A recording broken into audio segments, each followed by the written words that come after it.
रंगरूप हे आले या नगरा, इतिहासाचे रंगरूप हे आले या नगरा. स्वागतम सुस्वागतम हा मानाचा मुजरा, स्वागतम सुस्वागतम हा मानाचा मुजरा.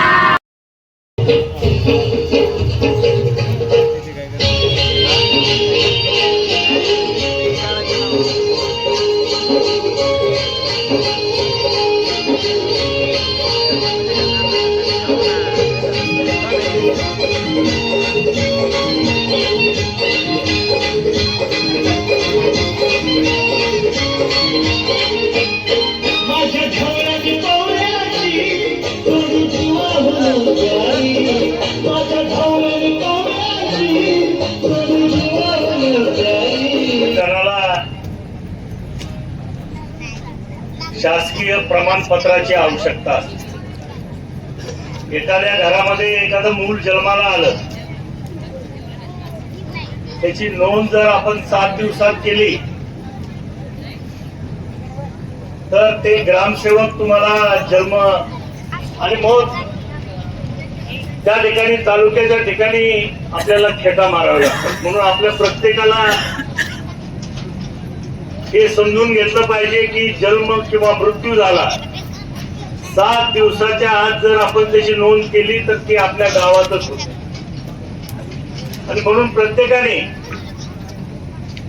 हे जे काही प्रमाणपत्राची आवश्यकता आहे प्रत्येकाला, मग कोणाला जातीचं प्रमाणपत्र पाहिजे, कोणाला निराधार योजनेच्या मध्ये सहभागी होण्यासाठी कोणी विधवा महिला असेल किंवा 65 वर्षावरील महिला असेल, पुरुष असेल, श्रावणबाळ योजनेचं जे काही महिन्याला 1500 रुपये आपल्याला अर्ज करून घेता येतो.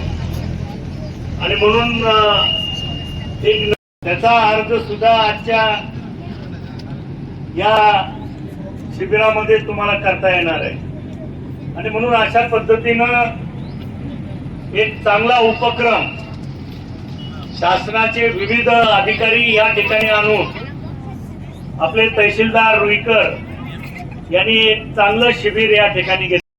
कर्जमाफी या ठिकाणी शासनाने दिलेली आहे, जेणेकरून शेतकऱ्याच्या वरचं जे काही कर्जाचं ओझं आहे ते ओझं या ठिकाणी कमी करण्याचा निर्णय शासनाने घेतलेला आहे. पुढच्या जून पर्यंत ही कर्जमाफी महाराष्ट्रातल्या सर्व शेतकऱ्यांसाठी या ठिकाणी मिळणार आहे.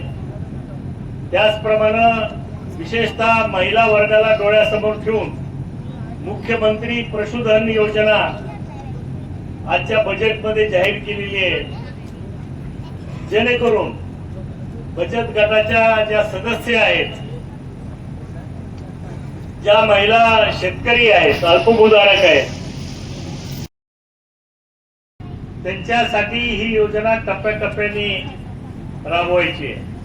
आणि ज्यांच्या घरकुल अद्यापही मंजूर नाही अशांनी एक सेल्फ डिक्लेरेशन करून यांनी घरकुलाची मागणी करायची की आम्हाला घर नाही, त्याची तपासणी ग्रामसेवक करेल, व्हिडिओ करेल किंवा विस्तार अधिकारी करतील. आणि मग पुढच्या टप्प्यामध्ये आपल्या गावामध्ये असा एकही माणूस राहिला नाही पाहिजे की त्याला घरकुलाचा लाभ मिळालेला नाही. आणि म्हणून सर्व इथं उपस्थित असलेले अनेक कार्यकर्ते जे सामाजिक क्षेत्रामध्ये काम करतात, लोकांच्या उपयोगी पडतात, त्या सगळ्यांना मला विनंती करायची आहे. त्यापैकी 425 लोकांना हे आयुष्यमान कार्ड वाटप झालेलं नाही. आणि म्हणून 425 लोक अद्यापही आपल्या गावात या ठिकाणी वंचित आहेत या योजनेपासून.